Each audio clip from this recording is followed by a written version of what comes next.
Good day, folks, and welcome to another edition of Lumberjack Logic. And I have a phenomenal video for you. You are going to want to watch every single minute of this. This is William Scharf. He's one of President Donald Trump's attorneys, and he's talking about the appeal in the E. Jean Carroll case. Now, I covered E. Jean Carroll at length. I mean, she's one of the weirdest people, and the case has no merit. And after watching this, you are going to be standing up, cheering, and wanting to share this information with everyone you know, because people have this so wrong. They actually think there's something there, and there is no there because there is no case. We're going to hear about how evidence was not only admitted that shouldn't have been, but not admitted that should have been, and how the lawyers weren't even able to cross-examine witnesses. Again, covered this all, but this is the greatest summation of it. Check this out. Good morning, y'all. My name is Will Scharf. I'm one of President Trump's attorneys.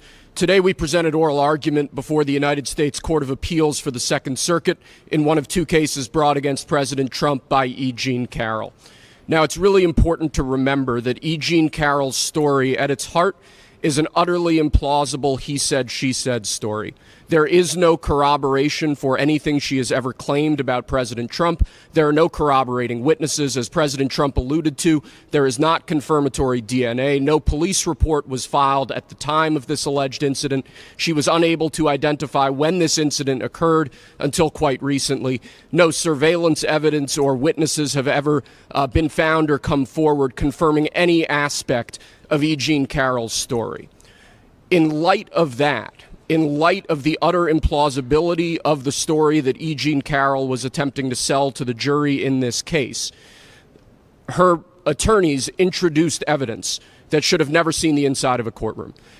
Utterly insane efforts to introduce propensity witnesses, Jessica Leeds and Natasha Stoynoff, most notably, in an unfair and improper effort to buttress E. Jean Carroll's failed attempt to assault President Trump. Jessica Leeds' story is instructive here. This is a woman who claims that in the middle of a crowded airliner in 1979, President Trump assaulted her. Leeds has never been able to identify where this plane departed from, where it went to, the date of the flight in question, making our efforts to disprove her testimony extremely difficult. Under the federal rules of evidence, this story should have never been allowed to be presented to the jury in this case. The same is true of Natasha Stoynoff's story, which again lacks any indicia of reliability, any sort of credibility, any sort of confirmatory testimony from other witnesses, or anything else that would make you believe that this actually happened. So on the one hand, you have a judge who allowed in this improper propensity evidence that should not have been allowed in. In our view, that polluted the jury's deliberations in this case. That presented a story to the jury of a series of a pattern of conduct that the jury should not have been considering. And we think that absent that propensity evidence, no fair jury could have reached the verdict that was reached in this case. And as a result, we believe that this verdict needs to be overturned. But there's more than that. In addition to this improper propensity evidence, President Trump and his trial team were prevented from cross-examining E. Jean Carroll and other witnesses on crucial issues in particular relating to political coordination and the political motivation behind this entire lawsuit. This is a lawsuit that was instigated in large part by George Conway, a longtime political foe and adversary of President Trump. This is a lawsuit that was funded by Reid Hoffman, a key political ally of the Biden-Harris administration and a major Democrat donor. We were limited in the evidence we were allowed to present at trial about these crucial facts. We were prevented from cross-examining E. Jean Carroll on aspects of that dynamic that underlies this entire lawsuit. And that, too, unfairly corrupted the jury's deliberations in this case and requires reversal of the jury verdict. I think this political coordination point is particularly important, though. It's important to emphasize, because what we have seen in the last few years is a weaponization by the Biden administration and by their political allies of our legal system and of our courts to unlawfully, unconstitutionally interfere with President Trump's core First Amendment right to run for president. That is a right guaranteed to him by the Constitution. That is the right that his political opponents are attempting to strip away from him.